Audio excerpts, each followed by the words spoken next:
Bruno Pellegrino, Luigi Zingales, the 28th of November 2017. On the 26th of October 2017, Mario Draghi announced the ECB's decision to scale back its bond purchase program from €60 billion to €30 billion starting from January 2018, and to simultaneously extend the program.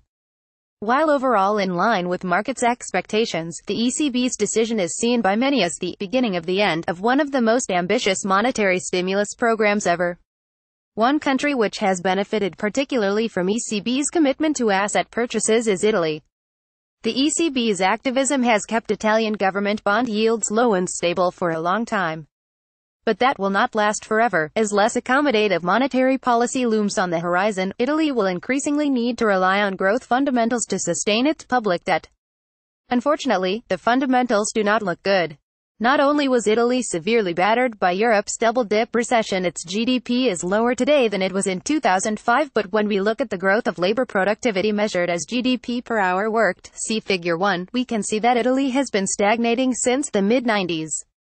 Figure 1 GDP per hour worked, 19,742,016 at the end of 2016. Italy's central government debt was the third largest in the world. Figure 2, at $2.3 trillion. With nearly twice the combined size of Lehman Brothers in Greece, a debt crisis in Italy could trigger a global financial catastrophe, and could very possibly lead to the disintegration of the Eurozone. Figure 2 Top 10 countries by central government debt stock, 2016. To avoid such a scenario, Italy must revive growth, but to do that, it is crucial to understand why Italy's labor productivity stopped growing in the first place. Italy's productivity challenges have been outlined previously, e.g. Hassan and Ottaviano 2014, but our recent study is the first to tackle this issue organically. Pellegrino and Zingales 2017.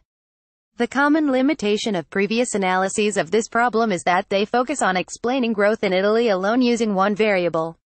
We argue that, for any diagnosis to be valid, it cannot hold just for Italy. It must explain productivity growth across a sufficiently large cross-section of countries, and it must take into account alternative explanations. It is difficult, using country-level data, to unpack multiple potential causes of the productivity slowdown. For this reason, we use sector-level and firm-level data. We first ask which factor can best explain productivity growth across a cross-section of 18 countries and 23 industries over 1996 to 2006 and, at the same time, account for Italy's productivity growth gap.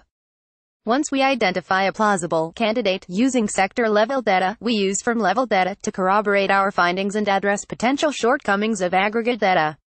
We start from a simple growth accounting exercise, using sector-level data from the EU CLEMS dataset.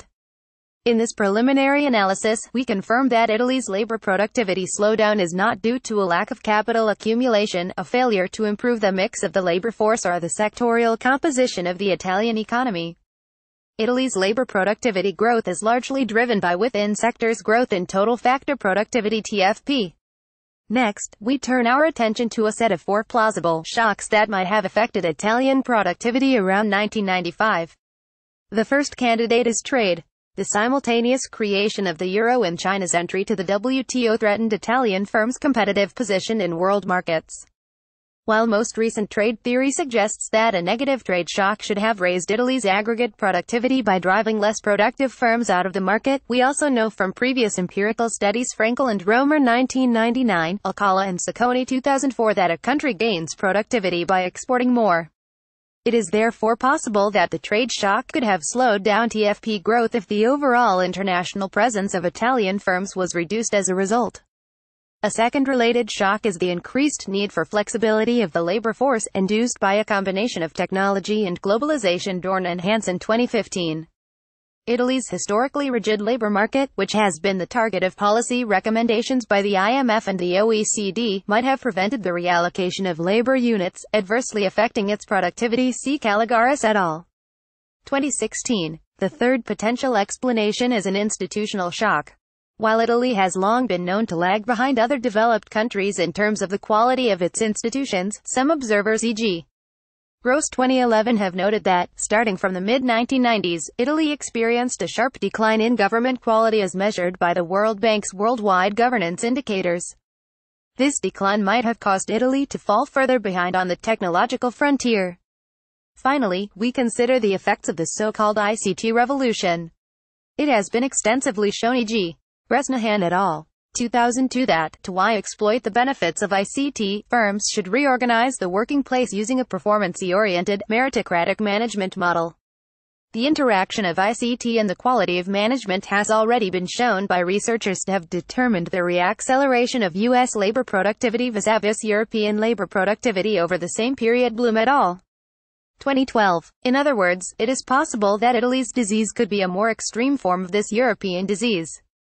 For each of these shocks, we construct an explanatory variable that varies across countries and sectors. Controlling for country and sector fixed effects, we test whether any of these factors can explain the cross-section of TFP growth. In particular, to investigate the ICT shock, we construct a country-level measure of meritocratic management based on expert surveys of the World Economic Forum. We find that only the last shock, the interaction of ICT and meritocratic management success, explains a significant fraction of the cross-section of TFP growth. This finding is shown in Figure 3. Countries where firms are more likely to follow a meritocracy-based management style experience faster productivity growth in sectors that are more intensive based on the contribution of ICT capital to value added. We find that the combined effect of ICT and meritocracy explains more than half of Italy's TFP growth gap between 12.8% and 17.4% out of a total gap of 21.1%. Figure 3 TFP by country meritocracy score and sector ICT intensiveness 1984 to 2006. Because we do not wish to rely exclusively on a perception-based measure of meritocracy, we corroborate our findings using firm-level data.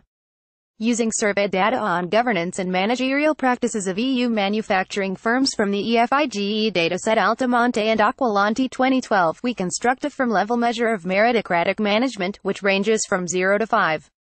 The distribution of this statistic is strikingly different for Italian firms with respect to the other countries in our sample: Austria, France, Germany, Hungary, Spain, and the UK. The average value is 0.98, half a standard deviation removed from the cross-country average of 1.61. Interestingly, nearly half of the Italian firms score 0. Additionally, firm-level survey data allow us to construct a measure ranging from 0 to 3 of the extent to which managers use ICT to optimize production and distribution. Concordantly with our sector-level empirical findings, we find our firm-level, non-perception-based measure of meritocracy predicts TFP growth and ICT usage across firms, particularly when interacted with a measure of ICT intensiveness.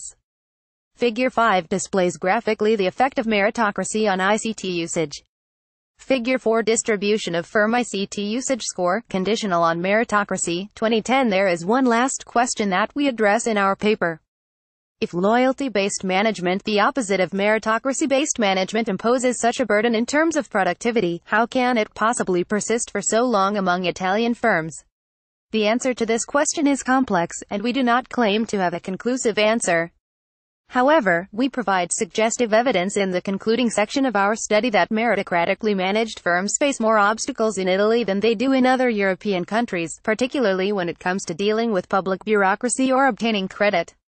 These last findings suggest that a tentative policy prescription is for Italy, to remove those institutional barriers such as corruption, judicial inefficiency and government interference in the financial sector that stifle merit and contribute to cronyism. References: Alcala, F. and A. Sacconi 2004, Trade and Productivity, Quarterly Journal of Economics 119, 2, 613646. Altamonte, C. and T. Acqualanti 2012, The UFIGE Bruegel Unicredit Dataset, Bruegel Working Paper, No. 201213. Bloom, N. R. Satin, and J. Van Reenen 2012, Americans Do IT Better, U.S. Multinationals and the Productivity Miracle, The American Economic Review 102-1, 167201. Bresnahan, T.F. E. Brynjolfsson, and L.M. Hitt 2002, Information Technology, Workplace Organization, and the Demand for Skilled Labor from Level Evidence, Quarterly Journal of Economics, 117-1, 339376. Caligaris, S. M. Delgado, F. Hassan, G. Ottaviano, and F. Shivardi 2016, Italy's Productivity Conundrum. A Study on Resource Misallocation in Italy, No. 03 Directorate General Economic and Financial Affairs, DGECFIN, European Commission.